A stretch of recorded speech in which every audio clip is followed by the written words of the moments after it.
नील moss रस्सी पकड़कर धीरे धीरे गुफा के अंदर उतर रहा था। पहले 12 फीट तक सब कुछ ठीक लग रहा था, लेकिन जैसे ही उसने एक तेज मोड़ लिया, रास्ता खतरनाक हो गया। नील खुद को झुकाकर नीचे उतरने की कोशिश कर रहा था। आगे के रास्ते में बड़े बड़े पत्थर और चट्टानों ने रास्ता ब्लॉक कर दिया था, लेकिन नील ने हर हिम्मत दिखाते हुए उन पत्थरों को हटाने की कोशिश शुरू की।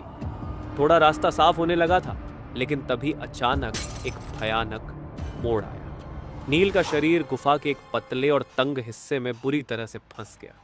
उसके आसपास की दीवारें इतनी तंग थीं कि वो अपने पैर भी नहीं हिला पा रहा था। सांस लेना मुश्किल हो रहा था और गुफा की ठंडी हवा उसकी त्वचा में सिहरन पैदा कर रही थी। अब नील के लिए वहां से निकलना लगभग नामुमकिन हो गया था। आखिर क्या हुआ नील मॉस के साथ? कैसे ये सफर एक मौत के खौफ में बदल गया और क्यों ये घटना दुनिया के लिए एक सबक बन गई? इस वीडियो में आपको एक ऐसी कहानी देखने को मिलेगी जो आपको शुरू से लेकर आखिर तक देखने के लिए मजबूर कर देगी। 22 मार्च 1959 को 8 केवर्स का एक ग्रुप तैयार होता है, जिनका मिशन था इंग्लैंड के पीक केवर्न केव को एक्सप्लोर करना। इस टीम में ऑक्सफोर्ड यूनिवर्सिटी के अंडर ग्रेजुएट स्टूडेंट्स ऑस्कर नील मॉस भी थे, जिन्हें बचपन से ही नई नई गुफाओं को एक्सप्लोर करने का शौक था। नील ने अपने इसी जुनून के चलते British caving association club join किया था, जहां सभी मेंबर्स का टारगेट था नई गुफाओं की खोज करना। इससे पहले भी वे कई गुफाओं को एक्सप्लोर कर चुके थे, लेकिन 2 हफ्ते पहले उन्हें पीक केवर्न के स्टेलगामेंट चैम्बर में एक नई केव शाफ्ट का पता चला था।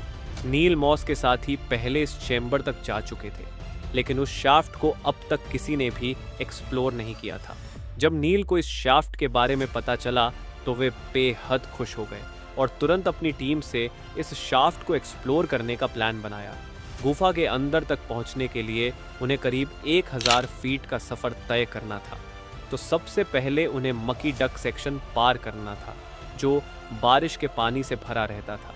इसके बाद आता था बल्डर पैसेज, जो इतना मुश्किल नहीं था। फिर करीब 150 मीटर की यात्रा के बाद वे अपर गैलरी में पहुंचे, जहां उन्हें चढ़ाई करनी पड़ी।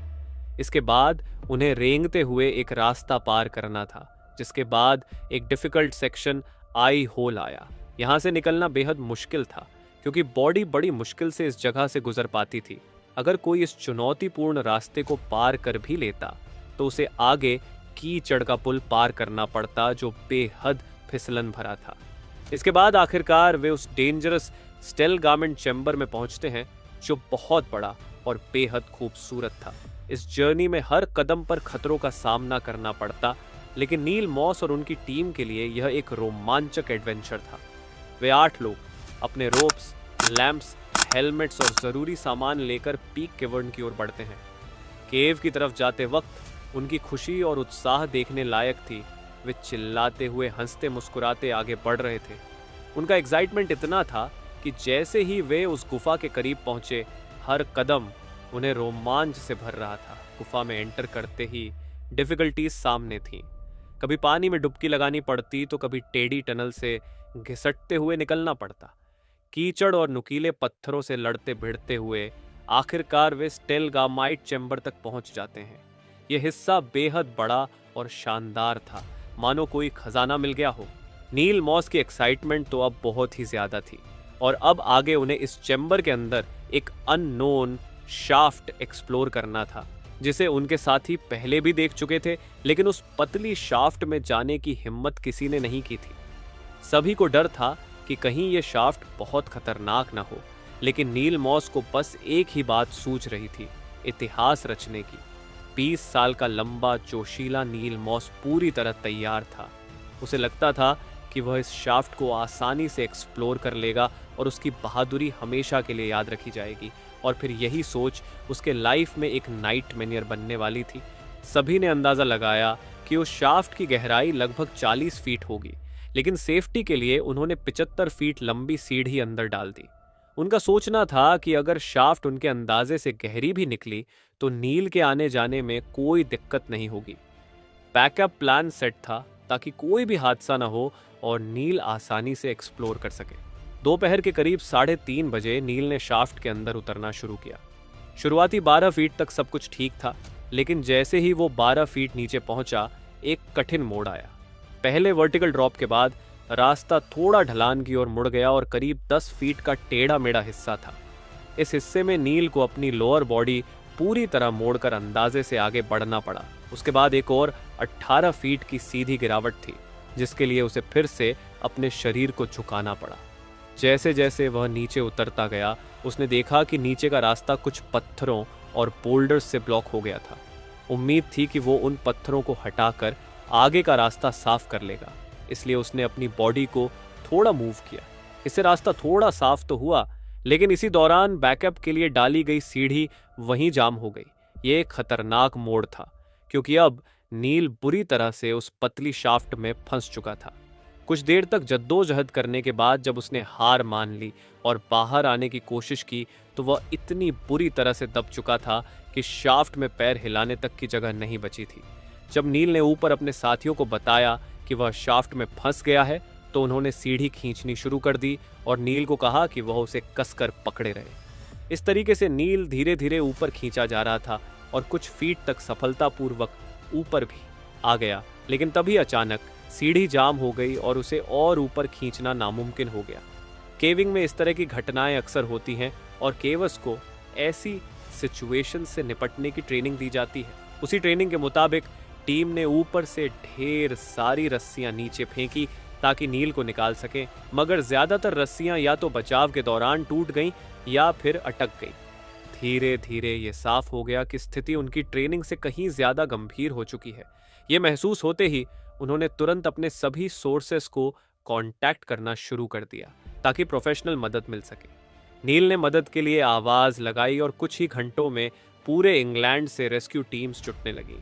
RF, national coal board, royal navy और दर्जनों प्राइवेट केविंग ग्रुप्स इस मिशन में शामिल हो गए, जिससे यह एक सबसे बड़ा गुफा रेस्क्यू ऑपरेशन बन गया। एक एक करके कई रेस्क्यूअर्स शाफ्ट में घुसे, लेकिन नील इतनी खतरनाक जगह फंसा था कि रेस्क्यूअर्स भी वहां तक नहीं पहुंच पा रहे थे। हालात और भी मुश्किल थे क्योंकि वहां लाइट और ऑक्सीजन की बहुत कमी थी। 3 रेस्क्यूअर्स तो खुद बेहोश हो गए और उन्हें भी रेस्क्यू करना पड़ा। चौथे रेस्क्यूअर रॉन पीटर्स को थोड़ी सफलता मिली जब उन्होंने नील के सीने के चारों ओर रस्सी बांध दी। नील, जो इस वक्त तक बेहोश हो चुका था, को बाहर निकालने की कई कोशिशें की जा रही थी। रात के करीब 12:30 बजे ऑक्सीजन बॉटल्स लाई गईं और डॉक्टरों ने मैन्युअल तरीके से ऑक्सीजन बढ़ाने की कोशिश की ताकि नील होश में आ सके और उसे रस्सियों के सहारे ऊपर खींचा जा सके। लेकिन नील को होश नहीं आया और ये प्रयास भी नाकाम रहा।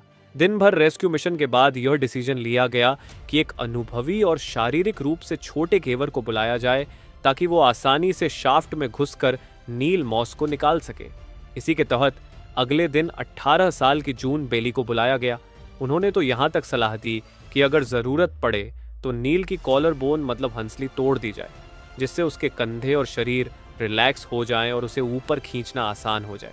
मगर कोई भी उस तक पहुंचने में कामयाब नहीं हो पा रहा था। 24 घंटे बीत चुके थे, लेकिन कुछ भी ठीक नहीं हो रहा था। स्पेशलिस्ट्स लगातार ऑक्सीजन पंप कर रहे थे ताकि गुफा में ऑक्सीजन का स्तर बनाए रखा जा सके। एक के बाद एक कई रेस्क्यूअर्स अपनी जान जोखिम में डालते हुए नील तक पहुंचने की कोशिश कर रहे थे, लेकिन कोई सफल नहीं हो पा रहा था। फिर अचानक बारिश शुरू हो गई, जिससे हालात और खराब हो गए। सुरक्षा के लिए सभी को थोड़ी देर के लिए रेस्क्यू मिशन रोकना पड़ा। जब बारिश कम हुई तो एक डॉक्टर नील की सांसें चेक करने के लिए शाफ्ट के पास गए, लेकिन इस बार नील की सांसें थम चुकी थीं। नील मॉस वहीं फंसा हुआ इस दुनिया को अलविदा कह चुका था। नील की मौत का सही समय कोई नहीं जानता, लेकिन अनुमान के मुताबिक 24 मार्च की सुबह 3 बजे के आसपास उसकी मौत हुई होगी। ऑक्सीजन की कमी और टेम्परेचर में कार्बन मोनोऑक्साइड की अवेलेबिलिटी को उसकी मौत का कारण माना गया और फिर रेस्क्यूअर्स उसकी बॉडी बाहर लाने की तैयारी कर रहे थे। लेकिन नील के पिता ने कहा कि उसकी लाश लाने के लिए किसी को अपनी जान जोखिम में डालने की ज़रूरत नहीं है, इसलिए उसकी बॉडी वहीं छोड़ दी गई। तब से उस गुफा के चेंबर को नील मॉस चेंबर के नाम से जाना जाता है। इसी तरह माइन के वर्कर्स माइन के अंदर 59 दिन तक फंसे रहते हैं और वो क्या बच पाते हैं या नहीं जानने के लिए ऊपर क्लिक करें। Thank you.